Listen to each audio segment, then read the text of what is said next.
इस पवित्र दिवस पर एक महत्वपूर्ण सत्र का प्रारंभ हो रहा है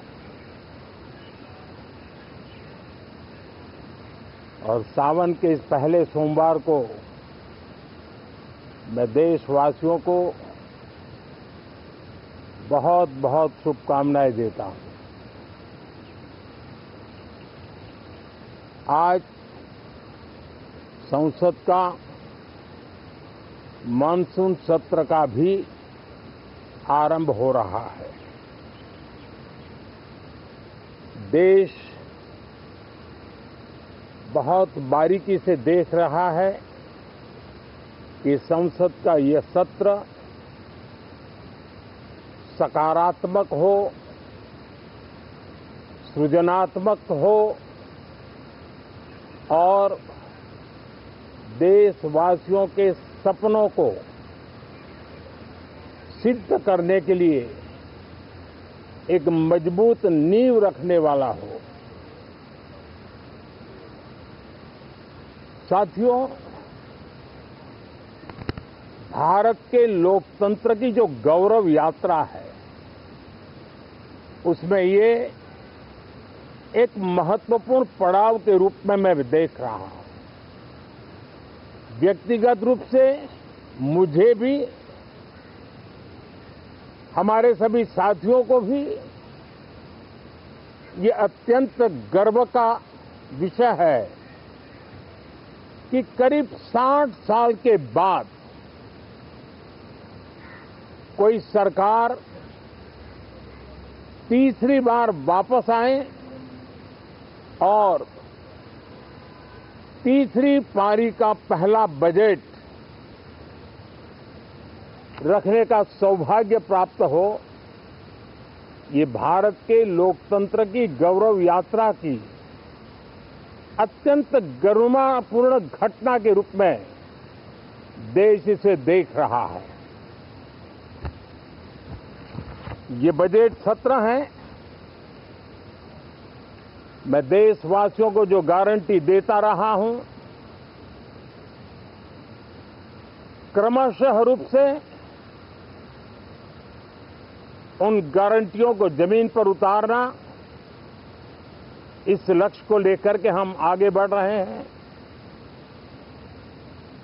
ये बजट अमृतकाल का एक महत्वपूर्ण बजट है। हमें 5 साल का जो अवसर मिला है, आज का बजट हमारे उन 5 साल के कार्य की दिशा भी तय करेगा और ये बजट 2047 जब आजादी के 100 साल होंगे तब विकसित भारत का जो हमारा सपना है, उस सपने को पूरा करने की मजबूत नींव वाला बजट लेकर के हम कल देश के सामने आएंगे। हर देशवासी के लिए एक गर्व की बात है कि भारत बड़ी इकोनॉमी वाले देशों में सबसे तेज गति से आगे बढ़ने वाला देश है। गत 3 वर्षों में लगातार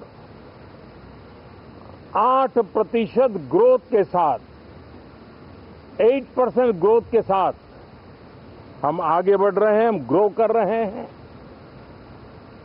आज भारत में पॉजिटिव आउटलुक, इन्वेस्टमेंट और परफॉर्मेंस एक प्रकार से अपॉर्चुनिटी की पीक पर है। ये अपने आप में भारत की विकास यात्रा का एक अहम पड़ाव है। साथियों, मैं देश के सभी सांसदों से, किसी भी दल के क्यों न हो, मैं आज आग्रहपूर्वक कहना चाहता हूं कि हम गत जनवरी से लेकर के हम लोगों के पास जितना सामर्थ्य था, उस सामर्थ्य को लेकर के जितनी लड़ाई लड़नी थी लड़ ली। जनता को जो बात बतानी थी बता दी। किसी ने राह दिखाने का प्रयास किया, किसी ने गुमराह करने का प्रयास किया, लेकिन अब वो दौर समाप्त हुआ। देशवासियों ने अपना निर्णय दे दिया। अब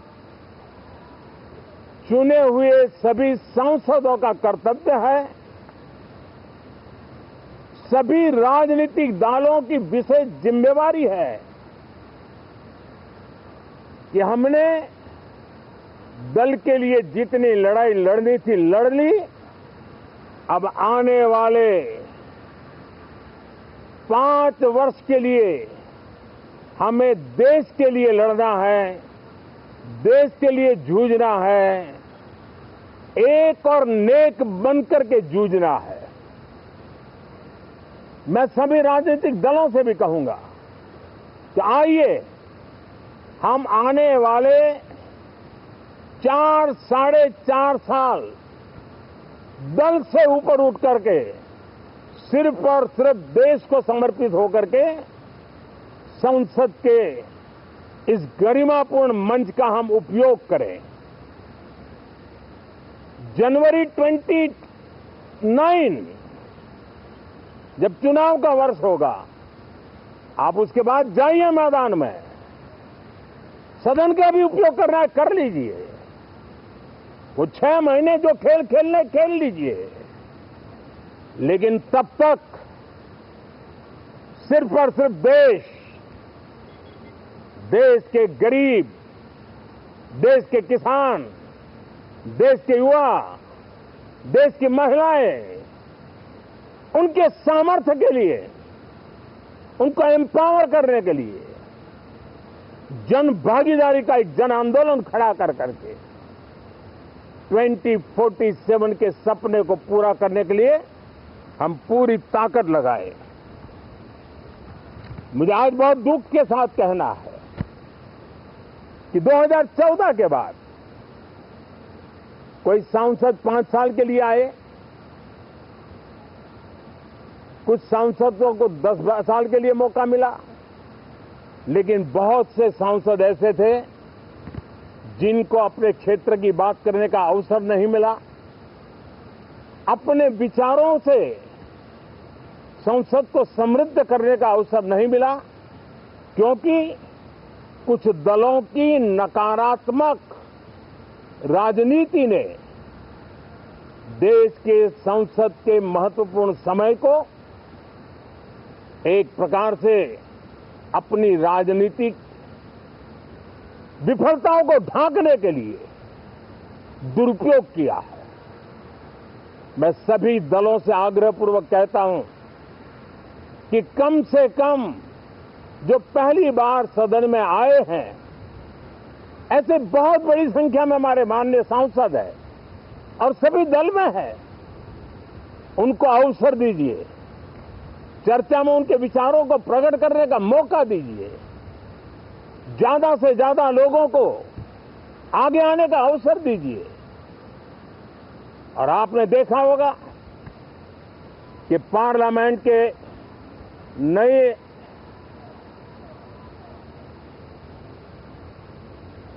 संसद गठन होने के बाद जो पहला सत्र था, 140 करोड़ देशवासियों ने बहुमत के साथ जिस सरकार को सेवा करने का हुक्म किया है देशवासियों ने, उसकी आवाज को कुचलने का और लोकतांत्रिक प्रयास हुआ। 2.5 घंटे तक देश के प्रधानमंत्री का गला घोंटने का, उनकी आवाज को रोकने का, उनकी आवाज को दबाने का लोकतांत्रिक परंपराओं में कोई स्थान नहीं हो सकता है और इसका कोई पश्चाताप तक नहीं है, दिल में दर्द तक नहीं है। मैं आज आग्रहपूर्वक कहना चाहता हूं, देशवासियों ने हमें यहां देश के लिए भेजा है, दल के लिए नहीं भेजा है। ये सदन दल के लिए नहीं, ये सदन देश के लिए है। ये सदन संसदों तक की सीमा तक नहीं है, 140 करोड़ देशवासियों की एक विराट सीमा करके ये लिए है। मैं विश्वास करता हूं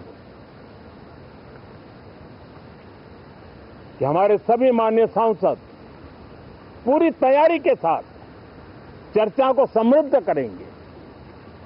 कितने ही विरुद्ध विचार होंगे, विरुद्ध विचार बुरे नहीं होते हैं, नकारात्मक विचार बुरे होते हैं। जहां सोचने की सीमाएं समाप्त हो जाती है, देश को नकारात्मकता की जरूरत नहीं है। देश को